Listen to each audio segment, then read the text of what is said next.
Hi friends, ఈ వీడియోలో మనం దొండకాయ ఫ్రై కొబ్బరి కారంతో టేస్టీగా ఎలా ప్రిపేర్ చేసుకోవాలో చూసేద్దాం. అయితే ఈ దొండకాయ ఫ్రై పప్పుచారులోకి సైడ్ డిష్గా బాగుంటుంది.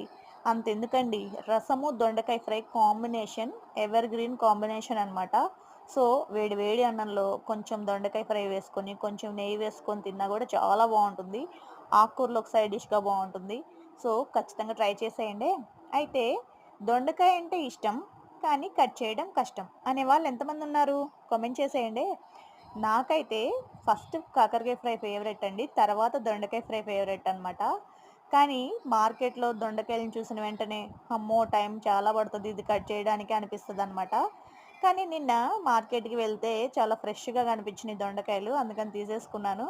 సర్లే ముందు రోజు నైట్ కట్ చేసి పెట్టేసుకొని నెక్స్ట్ డే చేసుకుందాంలే అని. అంటే మార్నింగ్ హడావుడిగా ఉంటాం గదండీ ఆఫీసులకి, కాలేజీలకి వెళ్తూ. సో, అందుకని నేను నైటే కట్ చేసుకొని పెట్టేసుకున్నాననమాట. ఇది మార్నింగ్ లంచ్ బాక్స్‌లోకి చేశాను. సో, ఫస్ట్ అయితే పాన్ పెట్టుకొని అందులో ఆయిల్ వేసుకొని, ఆయిల్ బాగా హీట్ అయిపోయిన తర్వాత చక్కగా పొడుగ్గా కట్ చేసుకున్న దొండకాయ ముక్కలు, కొంచెం పసుపు, కొంచెం సాల్ట్ వేసుకొని, మొత్తం చక్కగా కలుపుకొని ప్లేట్ పెట్టేసుకొని, చక్కగా మగ్గనివ్వాలండి. సో, అలానే ఇప్పుడు ఇందులో కరివేపాకు యాడ్ చేసుకోవాలి. కరివేపాకు ఫ్లేవర్ చాలా బాగుంటుందండి. ఖచ్చితంగా యాడ్ చేసుకోండి. అయితే దొండకాయలు ఫ్రై అవ్వడానికి కూడా చాలా టైం పడుతుందండి. కొంచెం టైం పడుతుందనమాట. సో, చక్కగా మధ్య మధ్యలో కలుపుకుంటూ చక్కగా ఫ్రై అవ్వనివ్వాలి. ఇప్పుడు నేను చూపించాను కదండీ! అది చిన్న చిప్ అనమాట. దాన్ని చక్కగా నేను కొబ్బరి గ్రైండ్ చేసేసుకున్నాను.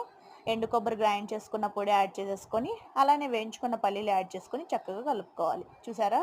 ఇప్పుడే ఎంత టెంప్టింగ్ ఉందో గదా! దీంట్లో మనం పచ్చిమిర్చి కారం గూడా యాడ్ చేసుకోవచ్చండి. పచ్చిమిర్చి గ్రైండ్ చేసుకొని యాడ్ చేసుకున్న చాలా బావుంటుంది. అది గూడా ఒకసారి చూపిస్తాను. ఫైనల్‌గా కారం యాడ్ చేసేసుకుంటే ఎంతో టేస్టీగా ఉండే దొండకాయ ఫ్రై రెడీ.